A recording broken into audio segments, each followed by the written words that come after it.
Well, good morning, New Heart Church family. Pastor Matt with you here. And yes, I know my days of doing these videos are coming near an end. So I trust they've been a blessing to you. I trust they've helped you in many ways. And they'll always be here on YouTube. You can go back and look at them as often as you like. No extra charge. But let me share with you a devotional for today. If you're a follower of Jesus Christ, then I have a story that I think you might be interested. It is a true story. Pastor Jeremiah Stepek had had accepted the call to become the pastor of a very large church in a very urban area, and but he decided that he would dress himself up that morning as a homeless person and go to this 10,000 member new church where he would be introduced as the new lead pastor.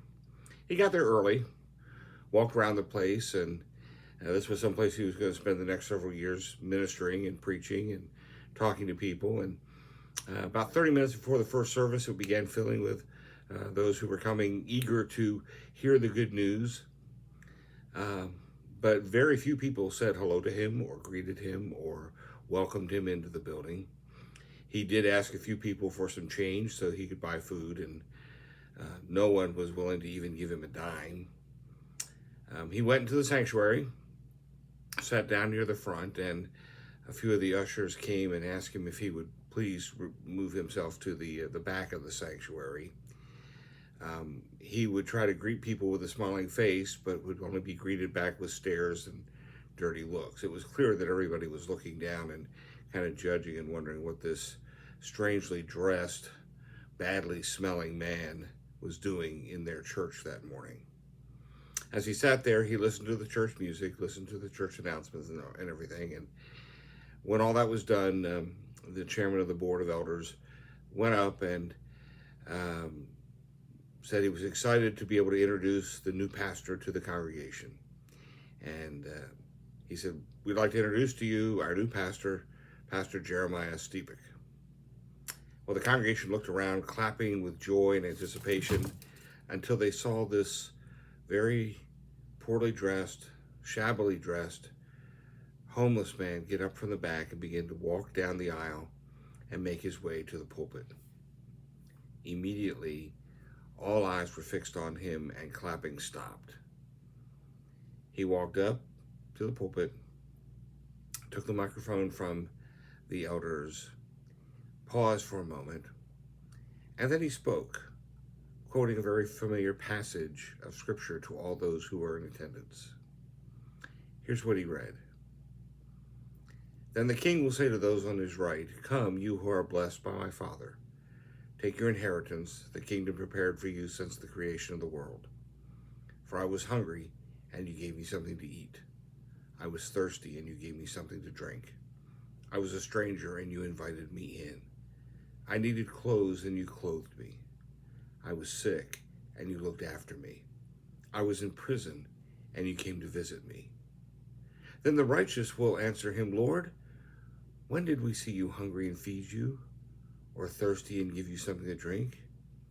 When did we see you as a stranger and invite you in, or needing clothes and clothing you? When did we see you sick or in prison and visit and care for you?' Then the king will reply, 'Truly I tell you, whatever you did for one of the least of my brothers and sisters, you did for me.'" After he recited this, he looked toward the congregation, briefly spoke about what he had experienced that morning. Many there bowed their head in shame. A few began to cry. And what he said to them was, "This morning what I see is a gathering of people, not a church of Jesus Christ. Let me tell you, the world has enough people, but Jesus doesn't have enough disciples. Will you be his disciple?" And then he dismissed the congregation to go home. So what's my point this morning? Being a Christian is more than something you just claim to be. It's not something that you become because of the fact you attend church or you give an offering or you serve in some role even in the church. Being a Christian is the way you live, the way you interact with others. Jesus said, "Do not judge, or you too will be judged," in Matthew 7, 1 and 2. In other words, if you judge someone by their appearance, you're going to miss seeing their heart. If you judge them by their words, you're going to miss hearing their pain and their doubts. And Jesus said, if you judge them, well, then be prepared to have those same standards of judgment applied to you.